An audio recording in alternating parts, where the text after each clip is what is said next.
Hello, everybody, and welcome to the Great America Show. It's great to have you with us. Happy Friday. Today's show is going to be a little bit different than what we usually do here on the Great America Show. It's going to be more of a somber show.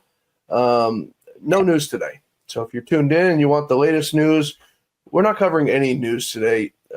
I want to dedicate today's show to a special man, a man who made me who I am today, a man who gave me everything, a man who gave me this show, left behind a wonderful show and a wonderful audience for me. A year ago today, just a few hours ago, I got the worst phone call you can possibly get in your life. The great Lou Dobbs had passed away. As I said, and as you guys know here each and every day who joined me, he was a mentor to me. He was a business partner. He was a best friend. He was a man who taught me everything I knew about this business. I came into this business as a pilot. I didn't know a darn thing about broadcast journalism. I didn't know a thing about journalism. I know a little bit about politics, and I think that's probably why he liked me. On my job interview, we sat down, we spoke for an hour just about nonsense, and I started at the bottom at Fox as a production assistant, partially Lou's assistant, and worked my way up the ladder and through the ranks, and grew to meet this man and have a friend that would be my friend until the day he died, and a brother to me. And I say brother. It was a little bit of an age difference between us, but he looked at me as a peer, as a brother, not as someone who was older than me, just trying to tell me everything to do. It was tough love. There was no doubt about it, and I wouldn't trade it for the world. The last few years under his wing have been some of the greatest years of my life, and it's a debt that I can never repay. It's a debt that I can never repay to his family.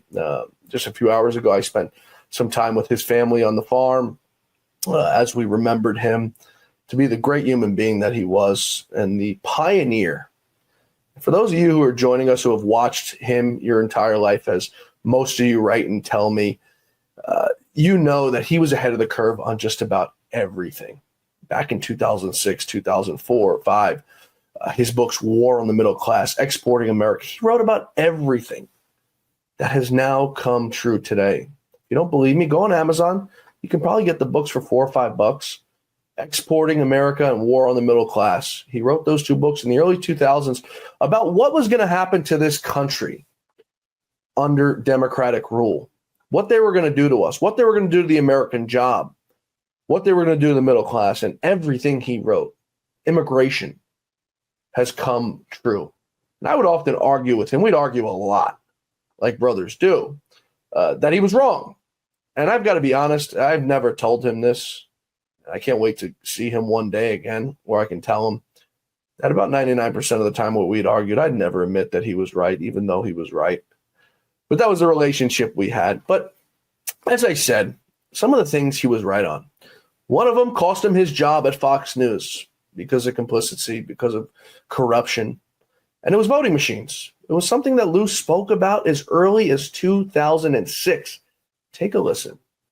Tonight, new evidence that the federal government has ignored a threat to the integrity of our elections.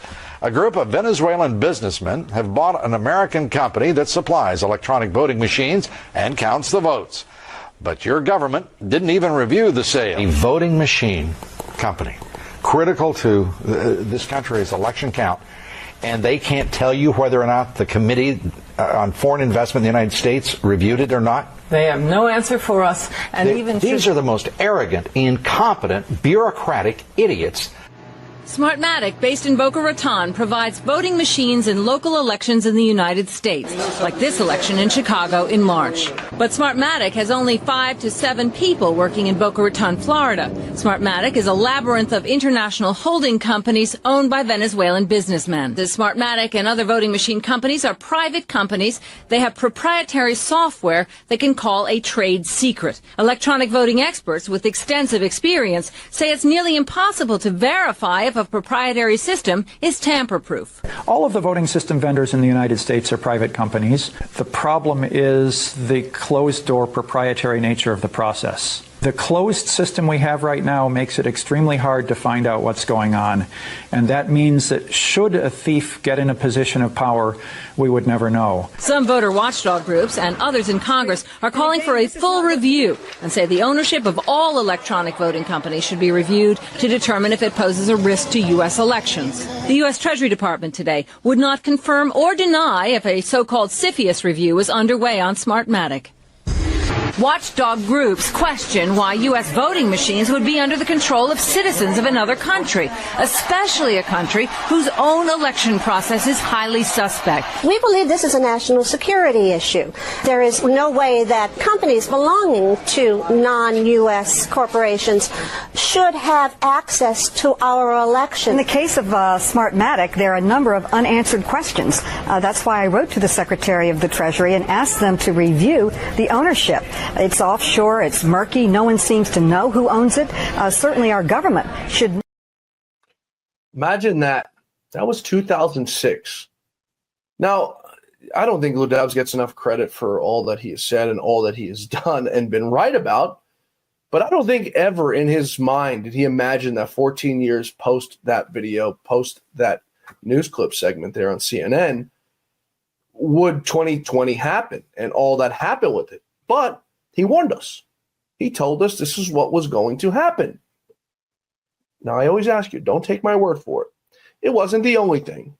Let's talk about immigration. Much of the talk surrounding the Senate's illegal immigration bill is centering on low-skilled jobs, but high-skilled jobs are also at stake. As Bill Tucker now reports, that legislation could discourage college students from pursuing degrees in both mathematics and science. When it comes to science and math, the president and his administration like to talk a tough game. And we can make sure our children are prepared for the jobs of the future and our country is more competitive by strengthening math and science skills. But the president's talk doesn't match his walk. He's endorsed a grand immigration compromise in the Senate, a compromise that puts industry first, not students, by exploding the size of the H-1B visa program from 65,000 to 180,000.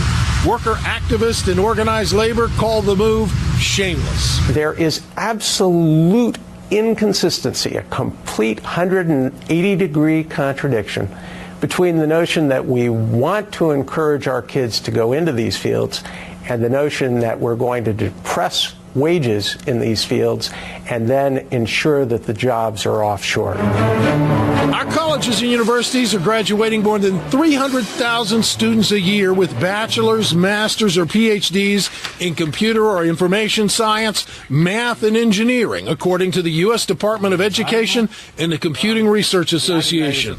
300,000 a year, yet the Department of Labor projects the average yearly job creation in those fields will only be 120,000 jobs. There's no shortage of workers.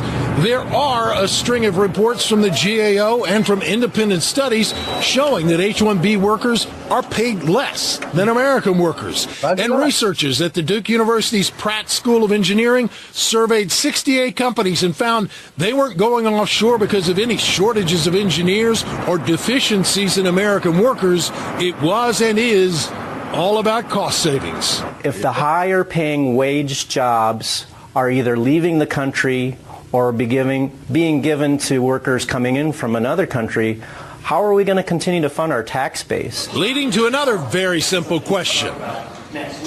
Why would our children even consider the fields of math and science or engineering if their government is so committed to giving those jobs away, Lou, or even worse, suppressing the wages of those jobs that stay here? Yeah, it's frightening that we have provided so few incentives, and I'm talking about really direct incentives, not just the labor market, the job market, but direct incentives to encourage our young people to study mathematics and science, a critical national need. Bill, thank you very much. Bill Tucker. Imagine that, folks. Once again, another example of the great Lou Dobbs predicting exactly what was going to happen to this country or what the Marxist Democrats were going to do to this country. I mean, I can't say I told you so. But these same issues resonate still now today, till this day. These issues are now still resonating. We find out this week that remember, and I promised we weren't going to talk about news today, but just to tell you, how accurate and spot on this man was 20 plus years ago. This week, we have a Republican congresswoman proposing more visas for illegals. I mean, you cannot make this stuff up. And from time to time, Lou Dobbs, and by the way, for those of you who didn't watch Lou your entire life or started watching towards the end, Lou built CNN. I mean, he brought plenty of people under his wing who are still now at Fox News, who, since left CNN. Maria Bartiromo started out under Lou Dobbs. Stuart Varney started out under Lou Dobbs. There's a long list of people who Lou Dobbs trained, including myself. So years later, Lou Dobbs decided CNN and him weren't for each other. CNN started moving further radically left, and Lou Dobbs started moving towards common sense, more towards common sense. So Lou departed CNN, took a year off, and went to Fox Business. And once at Fox Business, he'd have some fun trashing the network that he once built with his good friend Stuart Varney. Let's take a listen. Just what has happened over there at CNN, the formerly known Clinton News Network? Who better to ask than the man who put CNN on the map in the first place? Yeah. His name is Lou Dobbs, and he's on the screen right now. He is the host of Lou Dobbs Tonight on the Fox Business Network, thank God. We did build quite a network over there. You did. You did. Come on. You started the first ever nightly business program on network television, and it was an outstanding success. Yes, you provided most of the money for the first 10 years. Well, we did, and it was a hoot. And by the way, to watch these folks who are playing with the outfit that you and I helped build, along with hundreds of others. It is sad to think that creepy atmosphere is the legacy of Ted Turner. It is just it's horrific. And AT&T bought that thing, and they're not doing anything to fix it. It makes me mad as hell. When we started out, we were pretty much, let's get it on the air. We were the news. We were pretty straight down the middle. We decided what was news, and away we went. And it was a success. And they went terribly wrong in the mid-1990s. They became the Clinton News Network then. And it's gotten worse with Trump in the Oval Office. Oh, it is. With Trump in the Oval Office, these people are beside themselves. They can't even create a rational sentence, let alone thought. And watching Chris Cuomo try to be a good guy, a bad guy, he wants to be, they're so conflicted, and they're now so conscious of the fact that they are lying SOBs, and the entire country knows it. They owe this nation an apology. They owe this president an apology. AT&T should pick up the phone and call the president and say, we're sorry. And it will never happen again. Not under our ownership ever again will CNN become anything other than a news network, and the hell with this nonsense created by... There you go, Dobbs. That's what I wanted to see. I wanted to see some fire. But you know perfectly well that AT&T, whomsoever is in charge, will never do that, will they? And I don't this pretend stuff about Zucker. He couldn't find his way to the closet, let alone, down the hallway. The boss of the place, AT&T, needs to tell them, this is the way you're going to do business, because they can't do this very well. The Lou Dobbs Look at the ratings. That's what we wanted. Who are they fooling? That's the Lou Dobbs that you got on camera, and that's the Lou Dobbs you got off camera. As you can tell, it's probably the reason why Fox Business couldn't handle it. They couldn't handle the truth. They couldn't handle a firebrand who told the truth, and they couldn't handle subscribing to a man who told nothing but the truth. They go along to get alongers, and it's why Lou Dobbs ultimately parted ways with the network, and we started the Great America Show, because he had a platform where he had nobody telling him what to do. Not that anyone at Fox told him what to do. In just a few moments, we're going to be joined by a man who spent a decent amount of time with Lou, almost as much as me. Started out a big TV career with the great Lou Dobbs, worked with him for many, many years. And we're just going to reminisce about some of the great times and some of the great things that you don't know about Lou Dobbs. Behind the scenes, what he was like, what he did, and some really, really, really good stories. So, folks, we're going to take a quick break here. When we return, we're going to be joined by a former Lou Dobbs producer, good friend of mine. He's going to be on the other side of this quick break. Stay with us.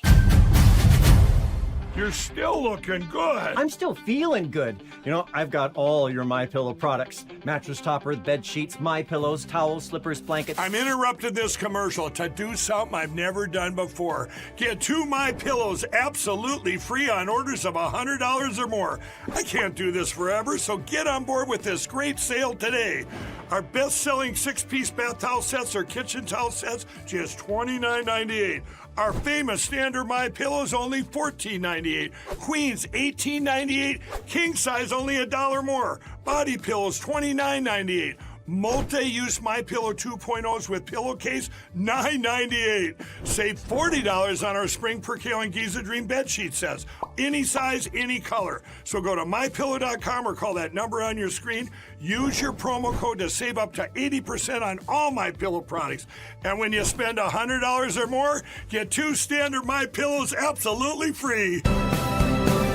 Thanks for staying with us, folks, for that short break. We really appreciate it. As I said, today's a special show. It's a show dedicated to the man who taught me everything I know, a man who's a patriot, a great American, and a warrior, a fighter till the very end, much like President Trump. And President Trump found out about the news of the great Lou Dobbs passing. He was actually the one to break the news. And just days before, he had almost been assassinated in Butler, Pennsylvania.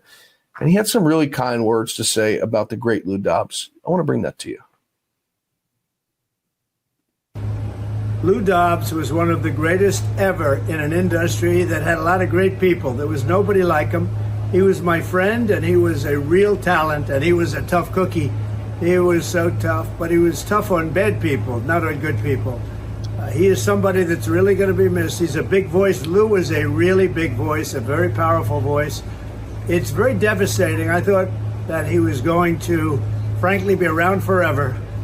Debbie, his wife, is unbelievable. I'd see him together all the time, and they really had a great relationship. I thought Lou was going to be here for a long time. Then I got a little bad news 2 or 3 days ago. They were saying he wasn't feeling so hot, and that made me feel badly. And I guess I wasn't feeling so hot either a few days ago, come to think of it.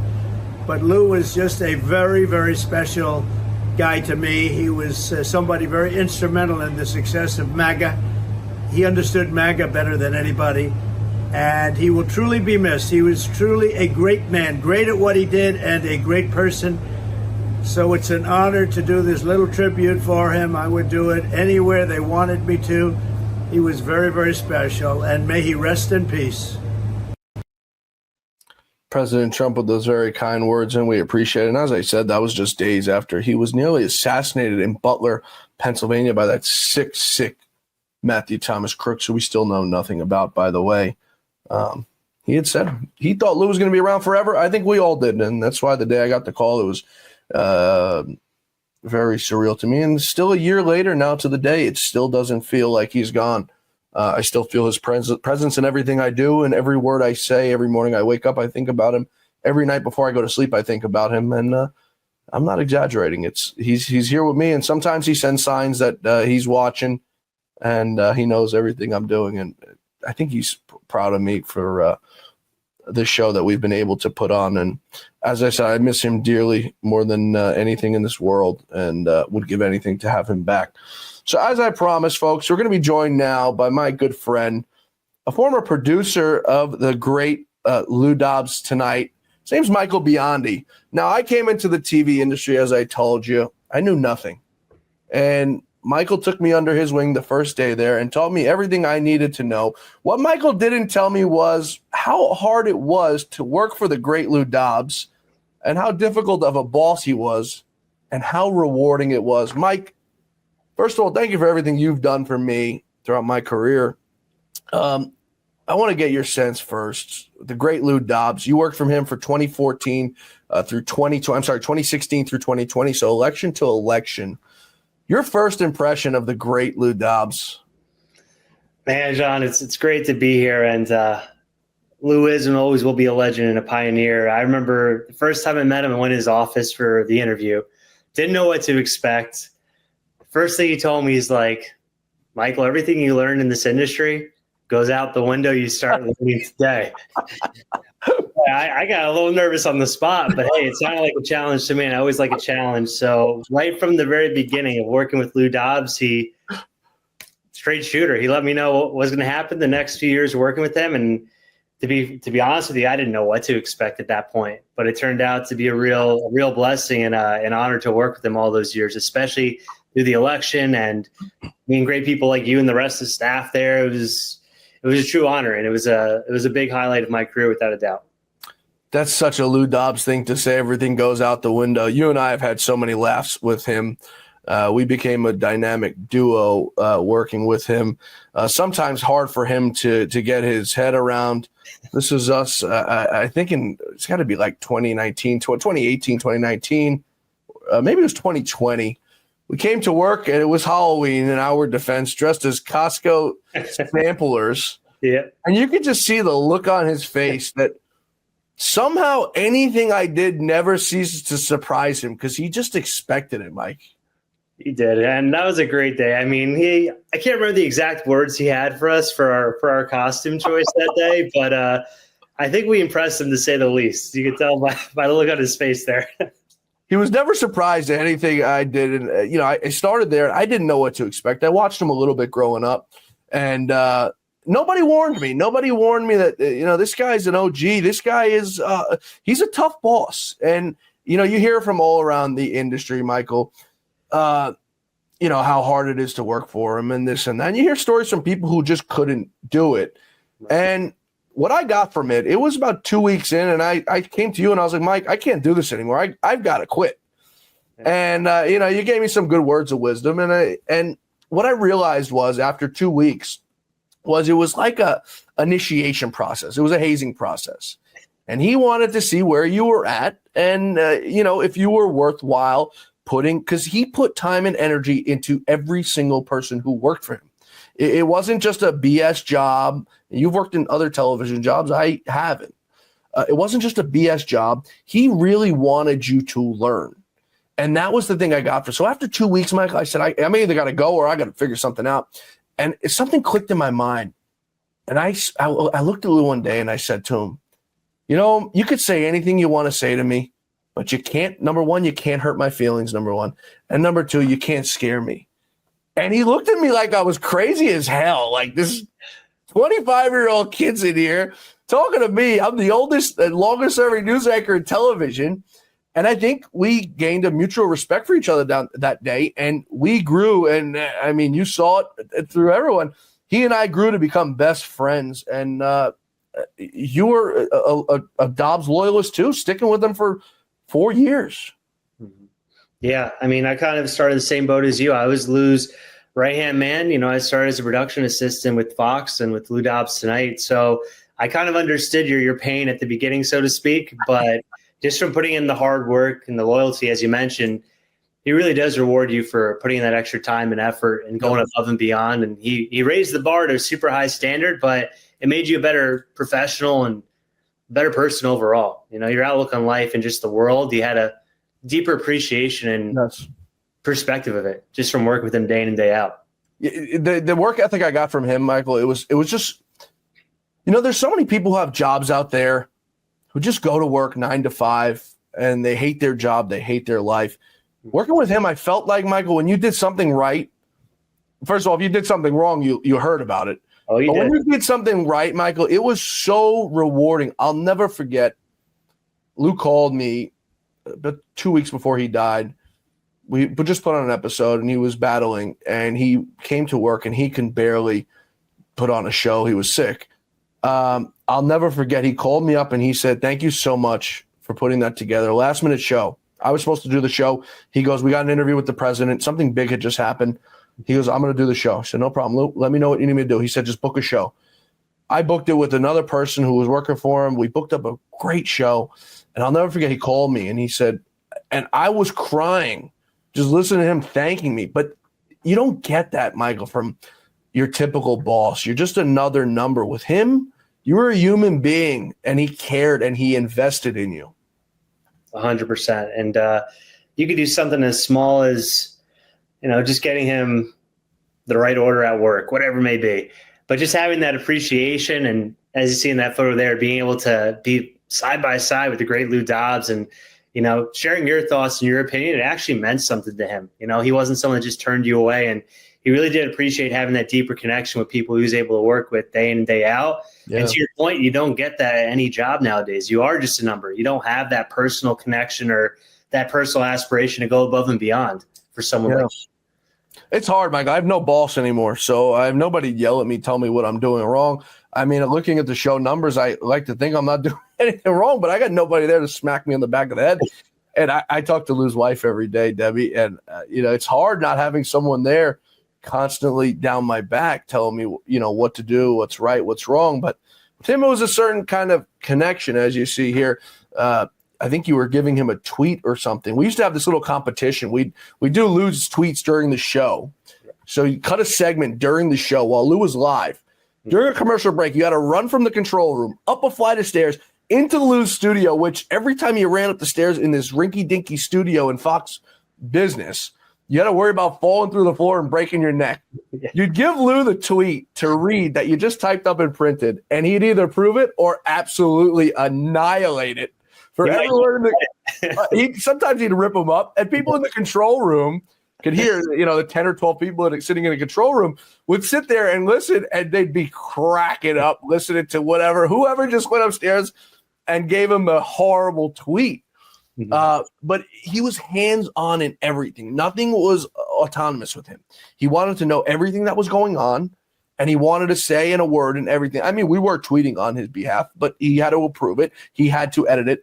And sometimes we get a retweet from the president, and it was like we hit pay dirt. Mm-hmm. We go viral. It was a great feeling. Yeah, it was one like I've never had a boss like him before. That was you. Every Friday, Lou would buy us the team lunch, and before I got there, it was the same order every time. It was from this place called Surte, and it was just so disgusting. But everyone was so scared to ask Lou to change the order, so they told me. They said, "Can you just ask him if we could order something different?" So I said, "Lou, you mind if we order something different?" He goes, "Man, I don't care what you guys order." So I come back, and now it was up to me to what we order. So some days it was pizza. Some days it was all unhealthy stuff. Right there, as you can see, I think we ordered Taco Bell. And we left the case for Lou on his desk, and he wasn't going to finish it. So the scavenger bodybuilder, Michael, went in to eat the rest of the friggin' tacos. There's probably 20 in there, and he probably ate them throughout the show and on his bus ride home from work. I did. I remember that day. I'm glad you captured it. I mean, what boss can you bring in a box of tacos from Taco Bell in New York City at Fox, right? So, again, that's just Lou, though, being human, not being this corporate, monotonous boss that you're afraid to just let your guard down and just have a moment like that. And that's just one of many. But safe to say we did all enjoy Taco Bell that day. So now my desk would be positioned right outside. So if you're looking at Lou right there, he could kind of see out the corner. My desk was right there and everyone else's was behind me. What I would usually do is I would get everybody riled up, and someone would be in that office getting yelled at, and I'd be sitting out at my desk laughing at them where only they could hear me, because Lou's hearing wasn't the best. Where only they could hear me. So they'd be sitting in Lou's office trying not to laugh as I'm sitting at my desk laughing, pissing my pants that they're getting chewed out because they did something wrong. And he only yelled at you, or he wasn't really yelling. It was learning when you did something wrong or when you were wrong, and it was to teach you. There was many days where Michael Biondi would be sitting in that office getting a history lesson or getting a grammar lesson. And I'd sit out there laughing silently. And only Michael could hear, and he couldn't contain his laughter. After about a few weeks of it happening, Lou caught on. And boy, did I hear it from him. I was in that office, and it was time for me to get my rear end beat by him. Those were the good old days, Mike. It really was. There was we were outside his office, but really at the end of the day, we were all in that office with him, right? Whether it was like a meeting for the show or just having a powwow, having some Taco Bell or some constructive criticism. It was great. He always had an open door to his office, to his world. Yeah, the door was never closed. It was always open. And it wasn't just here we go. Here's the man with one of his favorite meals. No, it was always an open door policy, and it was anything. It was about life. It was about your problems at home, something that was going on at home. I mean, I've witnessed a lot of conversations of yours that I won't tell on the air, But Michael would go to Lou about love life advice because he was always having problems with women. Yeah. And I'll never forget hearing Lou tell, I won't tell the story to embarrass Mike, but what I did hear come out of Lou's mouth was, partner, you better watch yourself because you're going to get yourself shot one day. He told me to go to church. I was like, oh my goodness. That was in the same conversation. It was, partner, you better go to church. You're going to get yourself shot one day. And man, did I sit there and I lost it. I couldn't contain myself. But that was the kind of boss he was. He was a friend. He was a boss. He was a mentor. And you can literally talk to him about anything. Some of the stories I've heard you talk to him about, I mean, you couldn't talk to your therapist about if you had one, Mike. Yeah, you're right. Yeah, the open door policy and just being a real human. And that's it's nice when you can let your guard down with your boss and really just open up about whatever comes to mind and get his cold, hard, honest truth. You know, it's what you need to hear in today's world. So having those conversations was a blessing. You see this picture right here. I don't know if you came to work that day, but this was back when I first started for him. He had a meeting at 10 o'clock in the morning. What I forgot to tell him was the meeting was canceled that day. He'd usually come in around 1 or 2 for work because the show was at 5 or 6. It moved around a little bit, 5, 6, or 7. When I got there, it was at 7.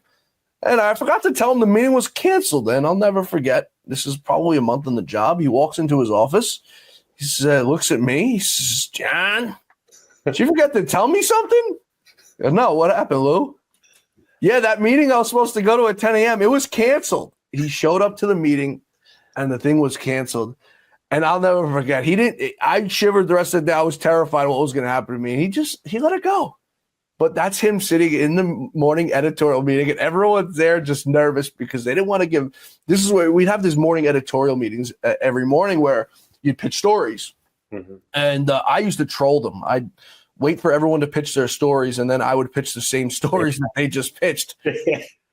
You can probably guess that this day I didn't do that maneuver because I was a little nervous because I just made this man come into work for no reason. Yeah, but he forgave you. Yeah, he did forgive me. Weekends. This was weekends for Lou Dobbs. I'd get selfies like this, Mike, of the great Lou Dobbs. This is what was relaxing for him. He'd go out on the farm. It's called bushwhacking. I don't know anything about it, but it's what he told me it's called. I'm not a farm boy, even though I'd tell him I was a farm boy. But he'd go out there, and this was relaxed. I'd call him up and say, Lou, what are you doing? And he'd say, I'm out here bushwhacking. And he'd send me this selfie, and I'm like, dude, it's 90 degrees out. No, we got air conditioning in the tractor. And I go, damn, man, you're rich. He go, no. And he never, that was the thing about him is he was probably worth a lot of money. I don't know what the number is, but he never flaunted it like he had money. He never acted like he was better than anybody. None of that stuff, Mike. Yeah, and I got to tell you, too, like, being someone that has a lot of money, right? There's a lot of people in the industry, it gets to their head. They have big egos, right? But with Lou, going back to him just being a real human being and a mentor, I remember it was my first year working with Lou. It was my birthday. And every year for your birthday, you get a cake. Someone on the team would go out, get you a cake, and then everyone would sing happy birthday, including Lou. And it was so great. And I remember the first year, it was a little tough working for him for the first year, but he really did appreciate the hustle and the effort I was putting in. It was my birthday. I was in there. He gave me his money, and he said, hey, go out and get this. All right, no problem. And he's like, it's your birthday, by the way. I was like, yeah, Lou, it is. He just gave me a $100 bill. He said, happy birthday. I was like, wow, what boss does that? You get a cake on your birthday, you get lunch. I think it was lunch that day, and then $100. So, again, just showing how, like, a generous and humble guy he was, He was larger than life, but he also, when he had that intimate side to him, he was just another friend, someone you could confide in and just enjoy, his company and presence. That's what nobody got to see that side of him on television because you usually saw it. I was talking with Jim Jordan a few weeks ago, and he's like, Lou was everyone's favorite angry uncle. And I'm like, yeah, he was. But at the same time, this is a man who had a heart bigger than anybody. He went out and he did his show, and he was a tough guy. He was a tough guy. I mean, I was times where I was with Lou, and he'd say, I'm going to beat that guy's ass. I'm like, well, dude, relax. You're 75 years old. Relax a little bit. Mm-hmm. He was a tough guy. He was not a little wimp. He was tough in person. He was tough on air, and he wasn't scared of anybody. Mm-hmm. Going back to the birthday now, usually you're on television. You're not really shy. We got a video of Lou Dobbs being shy. Happy birthday to you. Happy birthday, dear Lou. Happy birthday to you. Never were you able to get him flustered, but somehow there was a way that he had this, like as you said, just a big, caring, loving side to him. 100%. And it was nice to do that for every single person on the staff. You too, John. No matter how angry you might have been the day before, if it's your birthday, we're getting a cake and we're celebrating together as a team and as a family. And to be honest, I haven't had a family like that since my time working with Lou and the rest of the staff. Yeah, it was a hell of a staff. And, it was the thing with him was it was like he held no grudge, right? So, like, you could have a really bad day with him and you go home and you're angry. And then you come into work the next day and you're still angry. And he comes in, you come strolling down the hallway. You'd hear him coming because he'd say hello to every single person from the elevator. He'd see Jimmy Fallon back when Jimmy Fallon was just like a peon. Yeah. He'd say hello to everybody from the elevator all the way down to the hallway. So you knew he was coming and everyone, pretended like you were doing work. A lot of times I'd be away from my desk, socializing, and he couldn't find me and he would be very mad. After a little while, he understood that I was, he called me a butterfly, right? I was out being a butterfly. But he'd get into work and you'd still hold that grudge. And then you look at him and he'd say hello like nothing happened. You're like, dude, don't you remember what happened yesterday? And, you think to yourself. And every day was a new day with him. It was never any grudge. You made a mistake, you learned, and you moved on. Yeah, it was great. And even here, as you can see, like, just the way he would treat everybody like family. I think that was Thanksgiving. Ordered this nice bouquet of food and desserts. We brought some snacks in and we got to enjoy it together. And again, what job do you have where your boss goes above and beyond like that to give back to the people who, pour in a lot of their time and effort every What's day? on Lou Dobbs' Thanksgiving plate? Yeehaw. My first plate. That was a side of him, Mike, that nobody got to see. That I wish people really got to see, because he was just like you said, man, he was larger than life in everything he did. Just a good person through and through with everything. Generosity. This was back, you weren't here for it, but that was Lou's former executive producer, me, Lou, and him at the White House. Sitting on a train with him, just the amount of time you'd spend with him. There you go. That's very typical of what a normal day looked like for my time at Fox. I think you could probably attest to it. Just the look on his face, like, what the hell did he just say? He wasn't holding back. He'd always tell you what's on his mind, I mean, you've seen me how many times get just absolutely obliterated. And the best part about it was I'd be getting yelled at, and then they'd all be outside doing the same thing to me, laughing at me as I would be the pinball man that day. It was, man, the times we had there, Michael, I think are just, I don't think I'll ever have that much fun again at a job. No. And I've gone to other jobs since then. Nothing's ever come as close. Never had a boss like him. And working for a guy like Lou Dobbs, you get really, really tough, thick skin, and it really just helps you with everything in life. And those 4 years were great. If I can go back to any part of my career, I'd go back there in a heartbeat. Yeah, I'd say you leaving the show to go work for another morning show was the worst mistake you've ever made in your life, because it was just so much fun. And when they canceled his show, man, I'd never been so livid in my life with what they did to him. We've got a video to show people what it was like. I think this is it. Of some of the great Lou Dobbs skits. Now, they always wanted Lou to do these skits on various different shows because he was like so serious. So to get a laugh out of him was like very hard to do. Let's watch it together. And now Adam Schiff meets his favorite celebrity. Oh, well, this is so exciting. Very exciting, mostly for you, I think. Could I get you to autograph this one? Make it out to Steve. Steve. I thought your name was Adam. Yes, but I've always liked the name Steve. It's kind of a cooler name, isn't it? Steve it is. Steve. Look out, everyone. Here comes Steve. And there goes Steve. I think it's time for you to leave. Yes. No, I think it's time for you to stop being so awesome. No promises. That was Lou during the week, and I don't know what that was, but that was Lou during the week, and this was Lou during the weekend. It's a tale of two men, but the same person, Michael. Yeah, a workhorse in front of the camera, behind the scenes, and on the farm, as you can see there. And that's not light. That's heavy. Lou's doing that day in and day out. Heavy lifting is what they call it, right? Yeah, definitely. We've got another skit here. This is one of my favorites. This is when Lou would do Bill Hemmer and Gutfeld's little gigs. But this is just to show you who he was. Here we are. I don't know, Lou. Do I have to go to work? Can't I just go to work with you? You're going to be fine. And if he gives you any trouble, just ignore him. He's constantly following me in the halls. In the halls? In the halls. Well, ignore him. All right. I'll try. Thanks, Lou. Have fun. I'm going to try. Now, if you see that pin he's wearing right there, it's this very pin right Greg, here. Yeah. Did you forget something? Oh, thanks. Peanut butter? Exactly. Awesome, thanks. Greg. Yep. This? Oh. Thanks, Lou. Almost forgot. Thanks. Greg. Oh. And this? Oh, yeah. Thanks. Jeez, I almost forgot. Uncle Steven. And this? Hi. Yeah. Okay. Anything else? His brother. Thanks, Lou. Remember, have fun.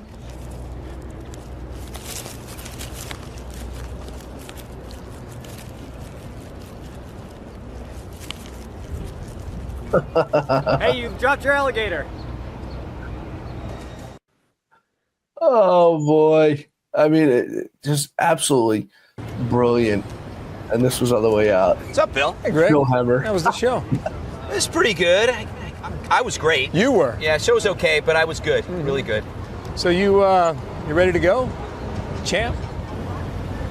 Yeah, let's get out of here.